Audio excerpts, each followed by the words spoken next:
شروع اللہ کے نام سے جو بڑا مہربان نہایت رحم والا ہے۔ یاسین، قسم ہے قرآن کی جو حکمت سے بھرا ہوا ہے۔ اے محمد صلی اللہ علیہ وآلہ وسلم، بے شک تم پیغمبروں میں سے ہو، سیدھے رستے پر۔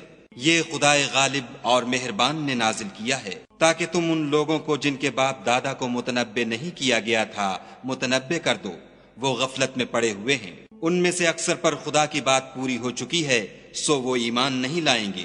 ہم نے ان کی گردنوں میں طوق ڈال رکھے ہیں اور وہ ٹھوڑیوں تک پھنسے ہوئے ہیں تو ان کے سر الل رہے ہیں، اور ہم نے ان کے آگے بھی دیوار بنا دی اور ان کے پیچھے بھی، پھر ان پر پردہ ڈال دیا تو یہ دیکھ نہیں سکتے۔ اور تم ان کو نصیحت کرو یا نہ کرو ان کے لیے برابر ہے، وہ ایمان نہیں لانے کے۔ تم تو صرف اس شخص کو نصیحت کر سکتے ہو جو نصیحت کی پیروی کرے اور خدا سے غائبانہ ڈرے، سو اس کو مغفرت اور بڑے ثواب کی بشارت سنا دو۔ بے شک ہم مردوں کو زندہ کریں گے، اور جو کچھ وہ آگے بھیج چکے اور جو ان کے نشان پیچھے رہ گئے ہم ان کو قلم بند کر لیتے ہیں، اور ہر چیز کو ہم نے کتاب روشن یعنی لوح محفوظ میں لکھ رکھا ہے۔ اور ان سے گاؤں والوں کا قصہ بیان کرو جب ان کے پاس پیغمبر آئے، یعنی جب ہم نے ان کی طرف 2 پیغمبر بھیجے تو انہوں نے ان کو جھٹلایا، پھر ہم نے تیسرے سے تقویت دی تو انہوں نے کہا کہ ہم تمہاری طرف پیغمبر ہو کر آئے ہیں۔ وہ بولے کہ تم اور کچھ نہیں مگر ہماری طرح کے آدمی ہو، اور خدا نے کوئی چیز بھی نازل نہیں کی، تم محض جھوٹ بولتے ہو۔ انہوں نے کہا کہ ہمارا پروردگار جانتا ہے کہ ہم تمہاری طرف پیغام دے کر بھیجے گئے ہیں، اور ہمارے ذمے تو صاف صاف پہنچا دینا ہے اور بس۔ وہ بولے کہ ہم تم کو نامبارک دیکھتے ہیں، اگر تم باز نہ آؤ گے تو ہم تمہیں سنگسار کر دیں گے اور تم کو ہم سے دکھ دینے والا عذاب پہنچے گا۔ انہوں نے کہا کہ تمہاری نحوست تمہارے ساتھ ہے، کیا اس لیے کہ تم کو نصیحت کی گئی؟ بلکہ تم ایسے لوگ ہو جو حد سے تجاوز کر گئے ہو۔ اور شہر کے پرلے کنارے سے ایک آدمی دوڑتا ہوا آیا، کہنے لگا کہ اے میری قوم، پیغمبروں کے پیچھے چلو، ایسوں کے جو تم سے صلاح نہیں مانگتے اور وہ سیدھے رستے پر ہیں۔ اور مجھے کیا ہے کہ میں اس کی پرستش نہ کروں جس نے مجھے پیدا کیا، اور اسی کی طرف تم کو لوٹ کر جانا ہے۔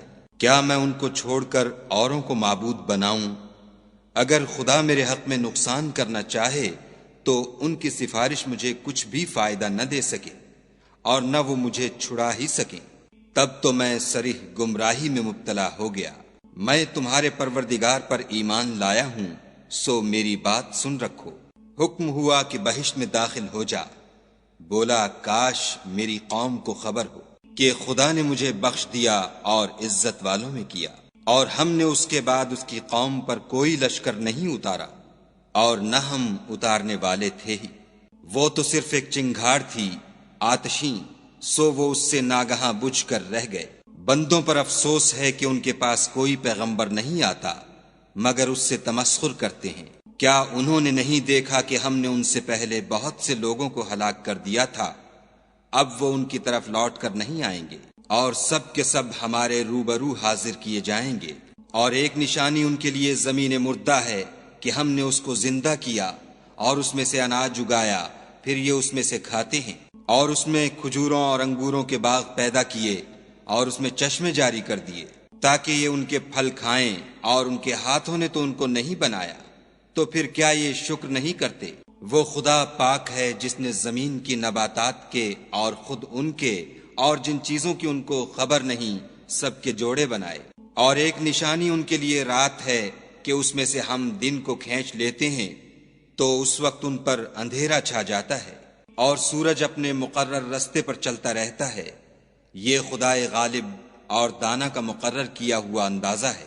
اور چاند کی بھی ہم نے منزلیں مقرر کر دیں، یہاں تک کہ گھٹتے گھٹتے کھجور کی پرانی شاخ کی طرح ہو جاتا ہے۔ نہ تو سورج ہی سے ہو سکتا ہے کہ چاند کو جا پکڑے، اور نہ رات ہی دن سے پہلے آ سکتی ہے، اور سب اپنے اپنے دائرے میں تیر رہے ہیں۔ اور ایک نشانی ان کے لیے یہ ہے کہ ہم نے ان کی اولاد کو بھری ہوئی کشتی میں سوار کیا، اور ان کے لیے ویسی ہی اور چیزیں پیدا کیں جن پر وہ سوار ہوتے ہیں، اور اگر ہم چاہیں تو ان کو غرق کر دیں، پھر نہ تو ان کا کوئی فریاد رس ہو اور نہ ان کو رہائی ملے، مگر یہ ہماری رحمت اور ایک مدت تک کے فائدے ہیں۔ اور جب ان سے کہا جاتا ہے کہ جو تمہارے آگے اور جو تمہارے پیچھے ہے اس سے ڈرو تاکہ تم پر رحم کیا جائے، اور ان کے پاس ان کے پروردگار کی طرف سے کوئی نشانی نہیں آئی مگر اس سے منہ پھیر لیتے ہیں۔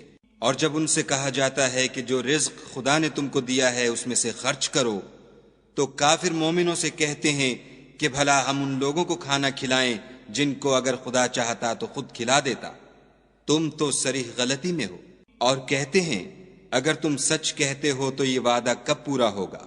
یہ تو ایک چنگھاڑ کے منتظر ہیں جو ان کو اس حال میں کہ باہم جھگڑ رہے ہوں گے آ پکڑے گی، پھر نہ تو وصیت کر سکیں گے اور نہ اپنے گھر والوں میں واپس جا سکیں گے۔ اور جس وقت سور پھونکا جائے گا یہ قبروں سے نکل کر اپنے پروردگار کی طرف دوڑ پڑیں گے، کہیں گے اے ہے ہمیں ہماری خوابگاہوں سے کس نے جگا اٹھایا؟ یہ وہی تو ہے جس کا خدا نے وعدہ کیا تھا اور پیغمبروں نے سچ کہا تھا۔ صرف ایک زور کی آواز کا ہونا ہوگا کہ سب کے سب ہمارے روبرو آ حاضر ہوں گے۔ اس روز کسی شخص پر کچھ بھی ظلم نہیں کیا جائے گا اور تم کو بدلہ ویسا ہی ملے گا جیسے تم کام کرتے تھے۔ اہل جنت اس روز عیش و نشاط کے مشغلے میں ہوں گے، وہ بھی اور ان کی بیویاں بھی سایوں میں تختوں پر تکیے لگائے بیٹھے ہوں گے، وہاں ان کے لیے بیوے اور جو چاہیں گے موجود ہوگا۔ پروردگار مہربان کی طرف سے سلام کہا جائے گا اور گناہ گارو تم آج الگ ہو جاؤ۔ اے آدم کی اولاد، ہم نے تم سے کہہ نہیں دیا تھا کہ شیطان کو نہ پوجنا، وہ تمہارا کھلا دشمن ہے، اور یہ کہ میری ہی عبادت کرنا یہی سیدھا رستہ ہے۔ اور اس نے تم میں سے بہت سی خلقت کو گمراہ کر دیا تھا، تو کیا تم سمجھتے نہیں تھے؟ یہی وہ جہنم ہے جس کی تمہیں خبر دی جاتی تھی۔ سو جو تم کفر کرتے رہے ہو اس کے بدلے آج اس میں داخل ہو جاؤ۔ آج ہم ان کے منہوں پر مہر لگا دیں گے اور جو کچھ یہ کرتے رہے تھے ان کے ہاتھ ہم سے بیان کر دیں گے اور ان کے پاؤں اس کی گواہی دیں گے۔ اور اگر ہم چاہیں تو ان کی آنکھوں کو مٹا کر اندھا کر دیں، پھر یہ رستے کو دوڑیں تو کہاں دیکھ سکیں گے۔ اور اگر ہم چاہیں تو ان کی جگہ پر ان کی صورتیں بدل دیں، پھر وہاں سے نہ آگے جا سکیں اور نہ پیچھے لوٹ سکیں۔ اور جس کو ہم بڑی عمر دیتے ہیں تو اسے خلقت میں اوندھا کر دیتے ہیں، تو کیا یہ سمجھتے نہیں؟ اور ہم نے ان پیغمبر کو شعر گوئی نہیں سکھائی اور نہ وہ ان کو شایع ہے، یہ تو محض نصیحت اور صاف صاف قرآن پر از حکمت ہے، تاکہ اس شخص کو جو زندہ ہو ہدایت کا رستہ دکھائے اور کافروں پر بات پوری ہو جائے۔ کیا انہوں نے نہیں دیکھا کہ جو چیزیں ہم نے اپنے ہاتھوں سے بنائیں ان میں سے ہم نے ان کے لیے چار پائے پیدا کر دیے اور یہ ان کے مالک ہیں، اور ان کو ان کے قابو میں کر دیا تو کوئی تو ان میں سے ان کی سواری ہے اور کسی کو یہ کھاتے ہیں، اور ان میں ان کے لیے اور فائدے اور پینے کی چیزیں ہیں، تو کیا یہ شکر نہیں کرتے؟ اور انہوں نے خدا کے سوا اور معبود بنا لیے ہیں کہ شاید ان سے ان کو مدد پہنچے، مگر وہ ان کی مدد کی ہرگز طاقت نہیں رکھتے، اور وہ ان کی فوج ہو کر حاضر کیے جائیں گے۔ تو ان کی باتیں تمہیں غمناک نہ کر دیں، یہ جو کچھ چھپاتے اور جو کچھ ظاہر کرتے ہیں ہمیں سب معلوم ہے۔